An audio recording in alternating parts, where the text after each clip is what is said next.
So guys, let's read this article. The greatest React developer I ever met. So the greatest developer this author ever met. So what was?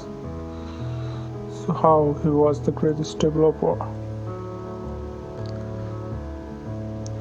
And the author realized that he was a great developer after the great developer left the organization. It just happens everywhere.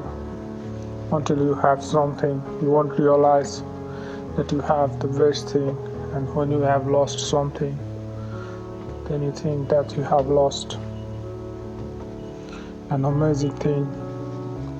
So we should be grateful about whatever we have. So he was not the fastest.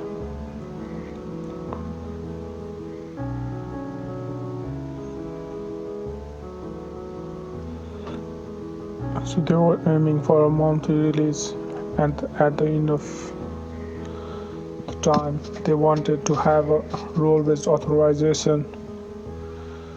So there was already a backend code, and the management wanted to push that is the task of the management. They are there with the stick and maybe a carrot to push you forward so that they can earn more and extract every kinds of work from you. But the developer refused. So this is the character of a great developer, that they refuse to do something when they are pushed or when they are given a lot of stick. I think this is a great characteristics of a person or an employee, that they refuse for the things that they don't agree about, and the management won't be happy. It was possible to do within 2 days. It's possible to do every task, but if you do everything, then they will accumulate a lot of tasks to you so that you can complete them, and then it's better to refuse.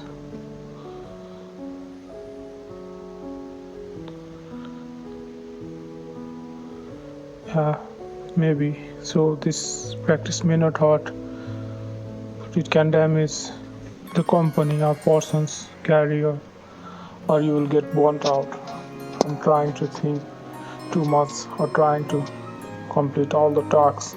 There should be a balance. It's called like a poem.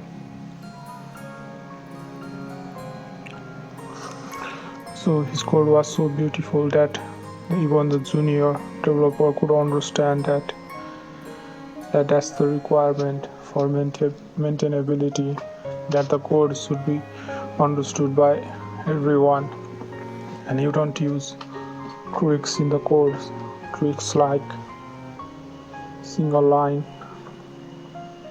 one liners.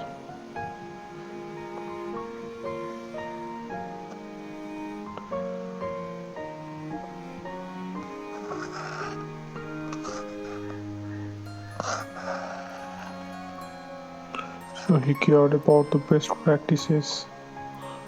So he had a lint setup which had some rules. There should be a cleaner code. He had his own way of doing things. So he would name the functions in consistent fashion.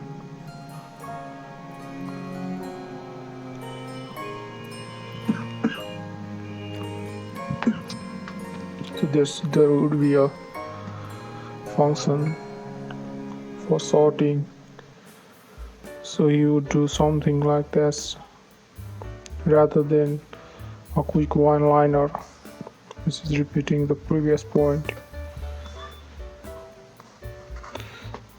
So everything about maintainability and reducing technical debt, but there should be a balance between maintainability and how fast you do the things. there should be balance because maybe your competitor could launch a product faster, and even if they have a buggy code, they might get all the market, or it would be a turnaround. So we are not sure, but it's better to expect a better intention from someone who was against change. So everyone moved towards functional components, but there was no change, and he refused and annoyed everyone. And he understood that adding anything and everything has its own cost.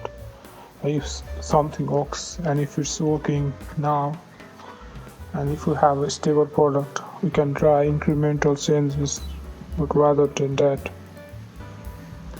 a quick change has its own kinds of problems. So he left. So because of conflict with the management, he left. And when the code of that developer was provided to the author, it was beautiful. So there was care in naming variables, and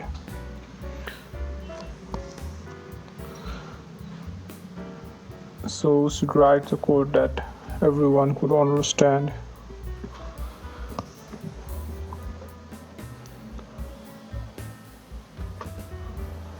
So he was the greatest developer that the author had ever seen. So I hope we learned something today. Thank you guys.